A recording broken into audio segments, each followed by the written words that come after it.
Good morning, everyone. This is Daily Trading Analysis with the weekly recap for the last full week of 2024, which has been a little bit red, I would say. It's been super tricky to trade. It's been quite a volatile yesterday on Friday, and there's a lot of turmoil on a little bit of topics. We have geopolitical, we have China, US tensions, we have the debt limit, and we have a lot of things that we are going to cover. So stay tuned and prepare because this is going to be quite detailed in terms of economic data and how things are being shaped into the end of the year. So let's dive into it. If we look at the broad picture of the Nasdaq, the S&P 500, and the Russell 2000, we are seeing positive economic indicators. But there's always a counterbalance. And this counterbalance, in this case, brings a little bit of concerns in terms of the consumer confidence and the quite a lot of drop from 111 to 104. So basically, this significant drop suggests that there's serious concerns about the economic outlook. And we all know that the market really thinks about this twice into the end of the year and into putting money in certain equities. In this case, we got positive things like, for example, American consumer on the Mastercard data reveals a robust 3.8 year-over-year increase, but this consumer confidence is going into the next year. It's not only Mastercard's data, it's also how the people is feeling about. And this is the only negative, very negative sentiment. And this is, I think this was the cause for the Friday sell-off. However, there are certain things, certain bits of data that are quite good. So retail inventories are positive with an increase of 0.6, indicating a healthy replacement and potential for future sales growth. We have also goods trades balance, the initial jobless claims, which are a positive for the labor market.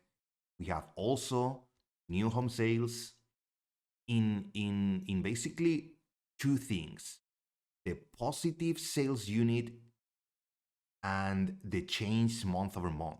We came from minus 15 into a positive 6%. However, the year over year is still quite negative, indicating a really big moderation on the housing.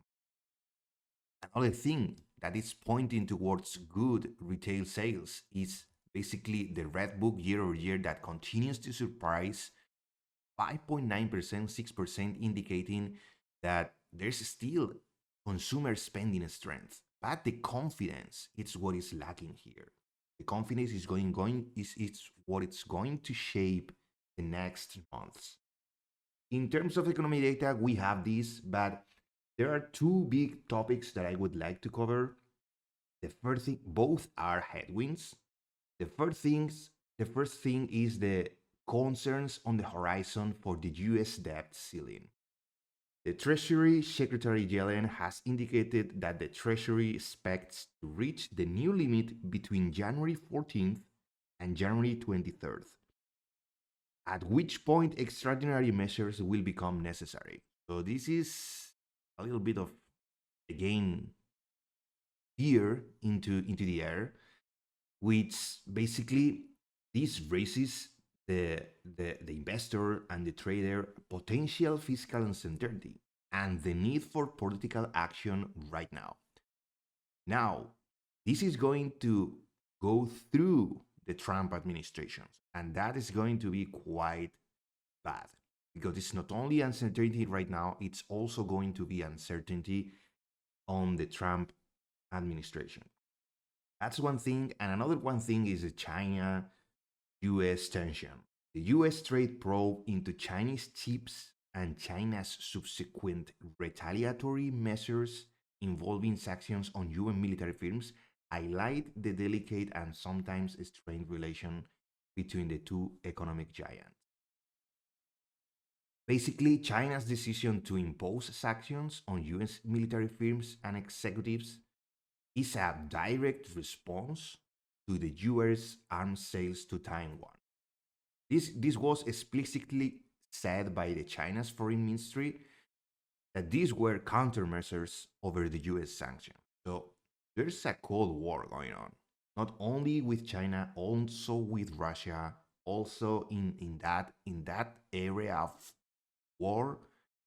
It's not only direct war from Ukraine, Russia, Israel. There's also a Cold War involving microchips, involving semiconductors, and I think people underestimate how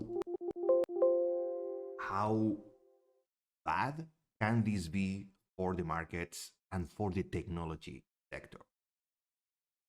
So the conclusion, it's always quite tricky at the end of the year. We are facing a two side of the market. Positive economic data provides a foundation for a good start of the year, but concerns about the debt ceiling and potential for tighter monetary policy, also along with the Chinese US tensions, are going to really affect the market. And at the end of the year, people are more scared. People cannot really watch a lot of things into the market. They just want to take profits or even take those bad trades. They just sell. And this is what is going on. Apart from the bad news, we are seeing the end of the month and the end of the year outflows. What else we can see here? So basically, what we can see here is that in terms of, let me show you first the FedWatch tool.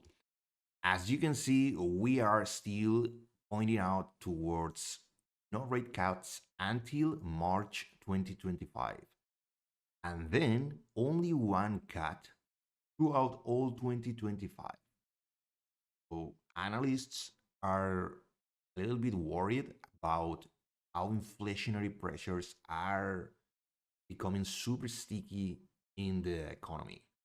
And that's not good because if we continue dropping rates, Brazil is going to benefit, the consumer is going to benefit. And right now, if we are under these circumstances, there's still going to be super tight monetary policy affecting everyone, households, economy, small businesses. So watch how things develop for the rate cuts because 4% for the entirety of 2025, that's still super tight. Let's jump into the charts. This is what I was pointing out, my setup for the week. And as you can see, we had the drop on Wednesday. Then we have a little bit of push, and we had this 1 hour time frame fair value gap that I was really willing to trade. But sometimes that setup don't happen. And I was really waiting for this sell side liquidity to be taken, something like this, and then take the trade towards this area up here. It was pretty clear that the 1 hour inverse fair value gap here was tapped twice. So this was a really nice setup for a short on Friday. And we are not taking sell side. So as long as we remain here, I I will not take any bullish action in this setup right now. We had this kind of intra liquidity take here into a push or the 1 hour inverse fair value gap, consequent encroachment. But I mean, the good setup, let's change to the 15. The good setup was really this consequent encroachment on the 1 hour, 1, 2. That was Thursday. and into the Friday, look at the melt up of basically quite a lot of it was at some point almost 400 points. And then we bounce a bit, but we didn't bounce on the liquidity. It was waiting for this liquidity to be taken and then have some kind of setup in the 1 minute. It wasn't clear. It was super choppy. The volatility was quite high, and because there's no volume, there's a lot of people that is just selling and forgetting, big investors, big money. There's not a lot of liquidity on the retail side. So things are quite scary. If we check how things develop, we see all the sectors in red, all the banks in red, all the semiconductors in red. We see Russell 1.46 on the red. We have the RSP, everything in the red. We have a momentum, long term. We have all things pointing down. So how is the higher time frame? On the Nasdaq, it's a little bit worrying because we had this drop, then we have some buyers here, and then we are in a 1 hour consequent encroachment pullback. So are we going to continue seeing this, or are we going to finally let it correct into 2025? Who knows? But be really, really careful with these lows, because I'm not really confident and I'm not comfortable seeing this sell side liquidity not being taken. This 1 hour fair value gap is quite important for me. It's what is driving my bullish sentiment. And is if we take somehow the sell side liquidity and we push higher, great. But if we take this sell side, we convert it into some kind of resistance and we continue into the 1 hour fair value gap, I mean, that's not the way I look at things. I wouldn't like this. Let's see how it happens. 1 hour is pretty important. It's looking a little bit more bearish than bullish, but we have the last stronghold here with the 1 hour fair value gap. So let's see this. This is a big setup into next week. And we only have basically 2 days. Monday 30th and Tuesday 31st. So did you think that people is going to aggressively buy on those days? Control also your expectations and how the end of the year finishes, because the end of the year, end of the month, end of everything in 2024 is quite real. The outflows are going to be real. I would certainly wait for first days of 2025 to see how things start. So that's all from my side. As always, thank you for your time. If you found this video useful, please give it a like, support the channel by subscribing. I put a lot of effort in these videos, so thank you for watching them. And remember that you have a lot of them on the channel. So do your homework. Remember that patience, discipline, and risk management are key for your success. Stay safe, everyone. Have a nice weekend and see you on Monday for the last 2 days of 2020.